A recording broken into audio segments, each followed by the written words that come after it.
Hello दोस्तों, आज का टॉपिक है प्लांट हार्मोन।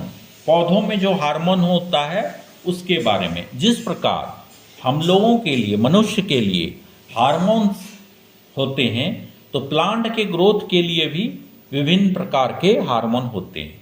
तो इसमें से सबसे पहला नाम आता है ऑक्जिन्स।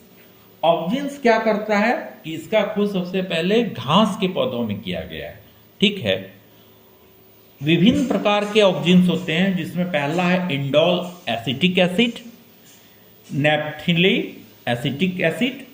इसका क्या फंक्शंस है? इसका फंक्शन है सेल को इलोंगेट करता है, फल को परिवर्धन करता है, और एपिकल जो उसका सिस्टम होता है उसमें डोमिनेंस करता है, उसको वृद्धि करता है। अनानस के पुष्पन को बढ़ावा देता है। जैसे अनानस का पौधा देखते हैं, पूरा ऐसे होता है, उसका जो फल होता है, उसका जो पुष्पन होता है उसको बढ़ावा देता है। इसके बाद है संश्लेषित ऑक्जिन्स। क्या होता है ये? 2,4-D।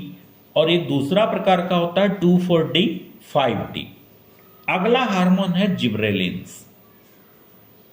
जिब्रेलिन्स क्या करता है? इसका खोज कुरोसावा, जो एक जापान के वैज्ञानिक थे, उन्होंने किया था। जेनेटिकली ड्रॉप जो होता है पौधा, और रोजेट पौधा जो होता है, उसका दीर्घीकरण करता है। कि बहुत से पौधा जो होता है कि लंबाई ज्यादा नहीं होता है, तो उसको बढ़ाने के लिए जिब्रेलिन्स दिया जाता है।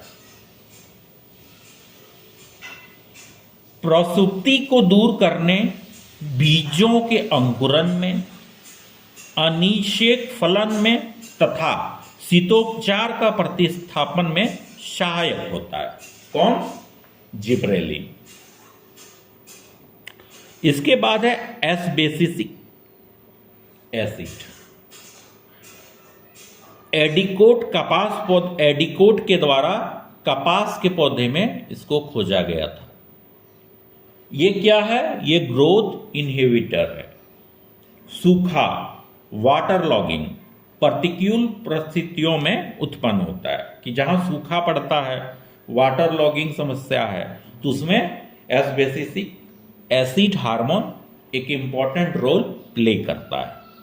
अगला है, इसमें बीज प्रसुप्ति और रंध्रबंध को प्रेरित करता है। रंध्रबंध कब और खुला कब होता है? फोटोसिंथेसिस के समय, स्ट्रोमाटा में। ठीक है। पत्तियों, फलों और फूलों के विलंघन को प्रोत्साहित करता है। अगला हार्मोन है एथिलीन। एथिलीन क्रॉकर ने सबसे पहले इसको खोजा। इसको गैसीय हार्मोन कहते हैं, एथिलीन। केमिस्ट्री में टर्म आता है इथिलीन, इथाइन, ईथर। ठीक है।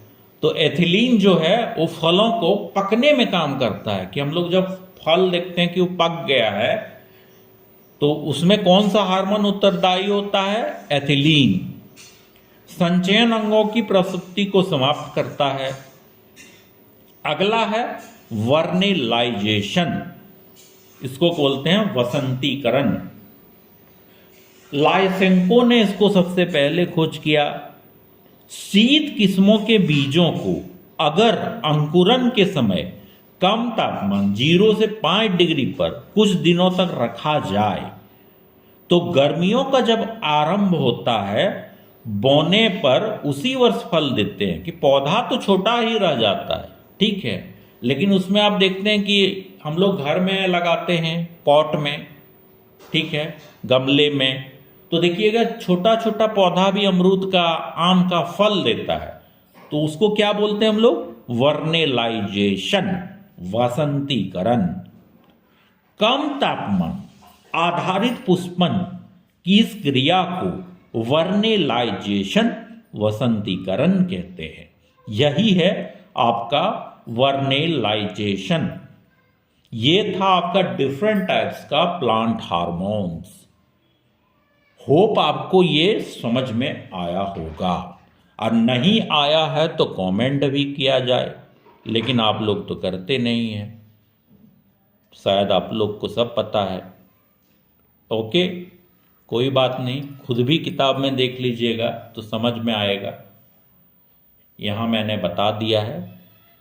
Thanks for watching.